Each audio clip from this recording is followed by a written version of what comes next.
Bonjour, bienvenue sur la chaîne des curiosités de Cécile. Voilà, je voulais participer au challenge qui a été initié sur une chaîne anglo-saxonne. C'était Sylvain Delinsins, excusez-moi pour l'accent. Voilà, qui est un challenge donc sur les 7 péchés capitaux. C'est un challenge qui a été repris en français par Miss Florence qui a fait la traduction donc des questions. Et puis d'autres chaînes ont participé en français comme la chaîne de Miss Florence, Papote et Lunaison, Saint-Cide je crois aussi. Et voilà, donc j'avais envie aussi de participer. Donc pour commencer, on va parler de l'orgueil. Un jeu que j'ai acheté par orgueil et dont je suis très fière. Alors, il s'agit d'un tarot qui est... alors on voit à l'envers, mais bon c'est pas très grave. Il s'appelle The Fantasy Showcase Tarot. C'est un tarot que je n'ai pas payé très cher, qui n'est plus édité, qui date des années 1980. Voilà. Et en fait c'est un jeu qui est un des premiers jeux, on va dire, où différents artistes ont créé les arcanes. Donc on a un artiste différent pour chaque arcane. Et c'est un jeu qui comporte 85 cartes. Voilà. Donc en fait, c'est un jeu qui a été créé pour une convention de science-fiction. Voilà. Sur la science-fiction. Et en fait, ils ont travaillé en fait sur ce jeu. Ça a commencé dans les années 60 et pour finir donc à être édité dans les années 80. Donc vous allez voir que c'est un jeu qui est très vintage. Alors c'est la tempérance, parce qu'on peut écrire à l'envers. Voilà. Ici on a le diable. Je sais pas si ça fait le zoom.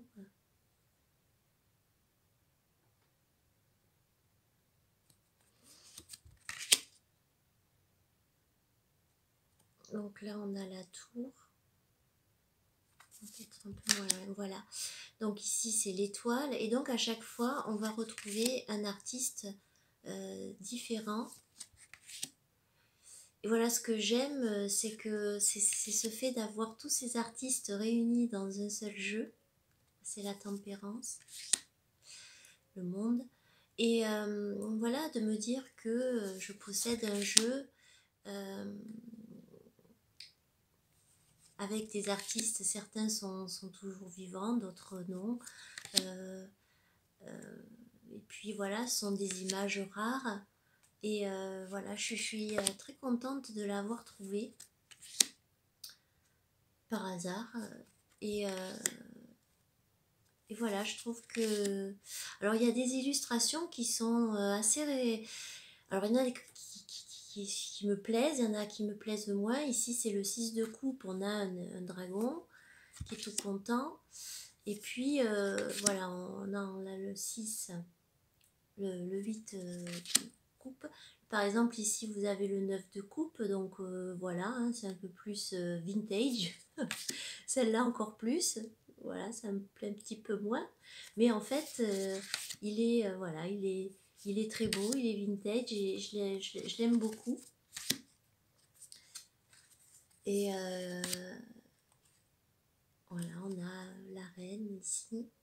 Et donc on a, vous voyez là, on va être un peu plus dans le côté science-fiction. Là, on est dans le côté un peu vitrail avec le 2 d'épée. On est un petit peu dans le Star Wars avec le 3. Voilà, donc je l'aime bien. Et je suis très contente de l'avoir parce que voilà, parce qu'il est rare. Vous voyez ça par exemple, c'est très kitsch. Voilà. Donc celui-là, voilà, pour représenter l'orgueil que je suis très fière de posséder, ben ça serait celui-là. Voilà. Donc après, pour l'avarice, un jeu que je garde que pour moi et que je ne veux pas partager. Alors moi, je ne prête, enfin, je veux pas qu'on touche mes jeux. Voilà, c'est comme ça, c'est personnel. Et un jeu en particulier que je garde que pour moi, c'est un tarot que je vous ai présenté, dont j'ai fait la review. C'est le Théa Tarot. Voilà, qui est un tarot, un des premiers tarots lesbiens en noir et blanc. Et en fait, ce que j'aime,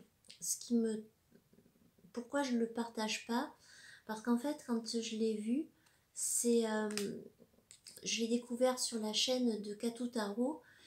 J'ai réussi, voilà, au fur et à mesure de le trouver d'occasion, parce que ça c'est la réédition, c'est pas la première de 1984. Et en fait, si je devais résumer ce qui me fait, c'est qu'il a un côté pour moi qui est féminin, presque spirituel. Je ne sais pas pourquoi, moi j'associe ce jeu à une sorte de déesse, pas de déesse, mais plutôt oui, à la Vierge Marie, je sais pas. En tout cas, c'est un jeu que je vais utiliser pour moi, pour des conseils. Voilà, il a quelque chose qui est très profond, qui résonne en moi.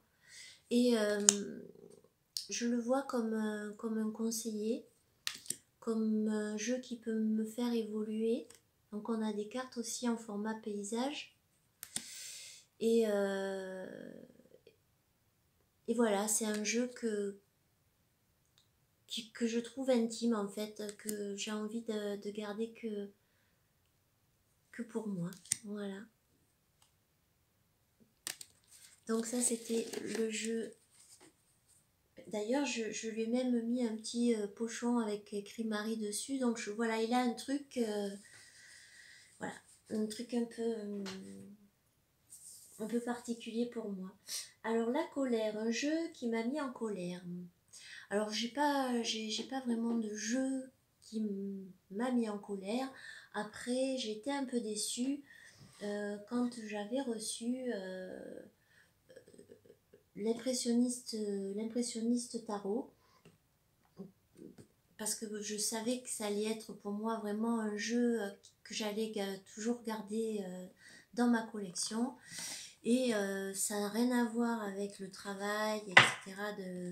de l'artiste, hein, parce que j'ai fait une review aussi sur ce jeu. C'est vraiment, voilà, on a des images qui reprennent des compositions de peinture avec, voilà, Van Gogh, Renoir, etc. Mais en fait, ce qui m'a mis en colère, c'est que quand le jeu est arrivé, même s'il était sous blister, ben, la boîte était toute décollée à l'intérieur, voilà, comme s'il y a eu, voilà. D'ailleurs, je crois que j'ai même dû recoller un des pans de la boîte. Donc voilà. Et du coup, il y a même eu une carte qui s'était collée au fond de la boîte.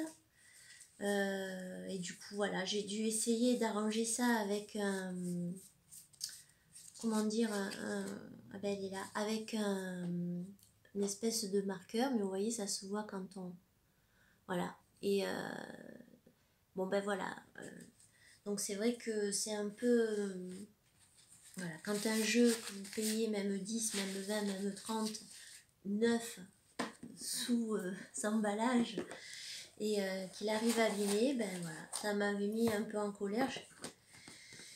J'étais un peu vénère, hein.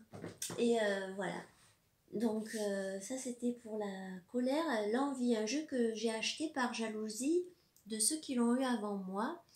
Et bien c'est le Dark Mansion Tarot, parce qu'en fait voilà, je le voyais sur les chaînes, celle de Claire, de la Lune, Angel Taina je crois aussi, et en fait j'étais là et vraiment voilà, il me tapait dans l'œil, mais bon c'était pas vraiment possible pour l'instant.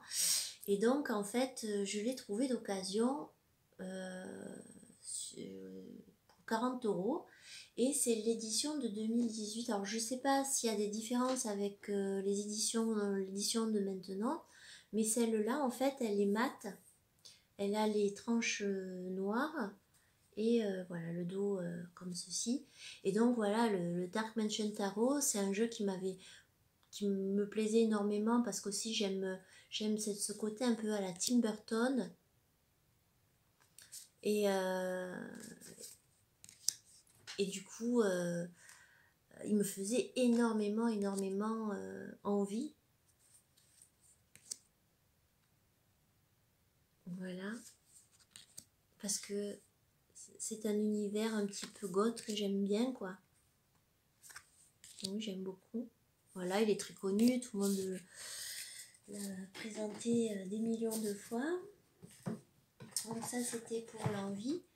La luxure, un jeu que j'ai acheté pour sa beauté, alors c'est celui-là.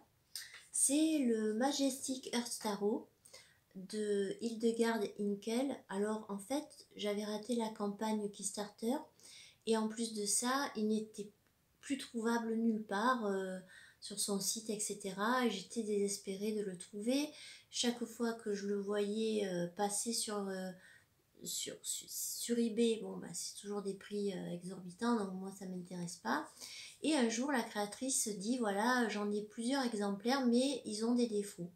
Et donc, en fait, on avait plusieurs types, on va dire, de défauts. Et suivant, on payait de moins en moins cher, plus il y avait de défauts.